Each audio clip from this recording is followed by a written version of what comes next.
تو لوگ کہہ رہے ہیں کہ مودی ظلم ہے، مودی ظالم ہے، مودی ظالم ہے، وہ ظلم کر رہا ہے۔ میں کہتا ہوں ہندوستان کا مسلمان مودی سے بڑا ظالم ہے، کیونکہ ہندوستان کا مسلمان صبح اٹھنے سے لے کر آنکھ کھلنے سے لے کر رات کو سونے تک نہ جانے کتنی بار نبی کے سنتوں کا جنازہ نکال دیتا ہے۔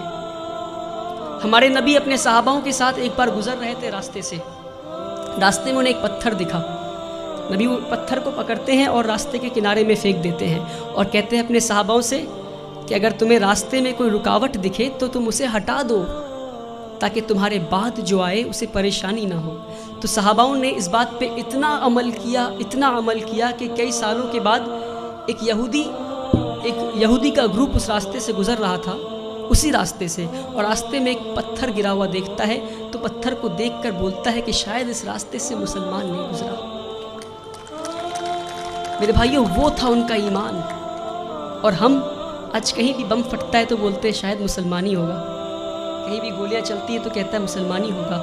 یہ نہیں کہہ رہا ہوں کہ مسلمان ہوگا، اپنے اندر جھانک کر دیکھیں کہیں اللہ کا عذاب تو نہیں آیا ہم پہ، کہیں اللہ تو ناراض نہیں ہم سے۔ میں بھٹکل کے لوگوں سے نہیں بول رہا، پر بھٹکل کے لوگوں کے ذریعے میں ہندوستان تک یہ بات پہنچانا چاہ رہا ہوں، ہندوستان کے مسلمانوں تک یہ بات پہنچانا چاہ رہا ہوں۔ ایک بار ہمارے نبی صلی اللہ علیہ وسلم راستے سے گزر رہے تھے، ایک بوڑھی عورت کو دیکھتے ہیں، وہ اپنے سامان کو لے کر کھڑی تھی، تو مزدور کا انتظار کر رہی تھی وہ۔ تو نبی کریم جاتے ہیں، کہتے ہیں اے میری ماں، میں تمہارا مزدور بن جاؤں کیا؟ وہ پورے کائنات کے سردار مزدور بننے کو تیار ہو گئے، اور آج ہم اگر کوئی جوتا پلٹ رہا ہوتا ہے تو اسے سیدھا نہیں کر سکتے۔ یہ ہمارے مسلمانوں کی آج وہ عقر ہے، پتہ نہیں کس بات کی عقر میں جی رہے ہیں، جس کی امت اس بات کی عقر میں جی رہی ہے، اس کا رسول دوسروں کی مزدوری کرنے کو تیار ہو گیا تھا۔ کہتے ہیں اے ماں جی، میں مزدور بن جاؤں تمہارا؟ ماں جی کہتی ٹھیک ہے، وہ بوڑھی عورت کہتی ٹھیک ہے، تو مجھے مکہ کے باہر چھوڑ دو۔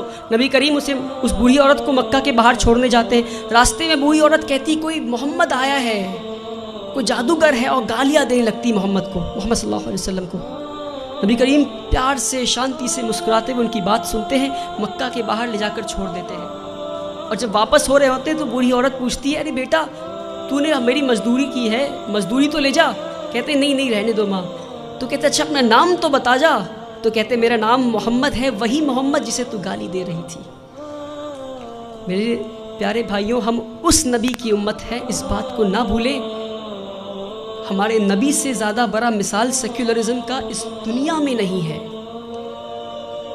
جس نے مزدوری کی اس غیر قوم عورت کی جو ان کو گالیاں دے رہی تھی، مسکراتے ہوئے اس کا کام کر دیا۔ اس نبی کی امت ہے ہم۔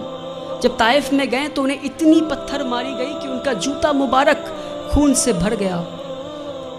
تو جبرائیل امین نیچے آتے ہیں اور کہتے ہیں کہ اے نبی، آپ کہیے تو ہم طائف ایک ویلی میں تھا، تو 2 پہاڑ کے بیچ میں طائف والے لوگوں کو ہم کچل دیں گے۔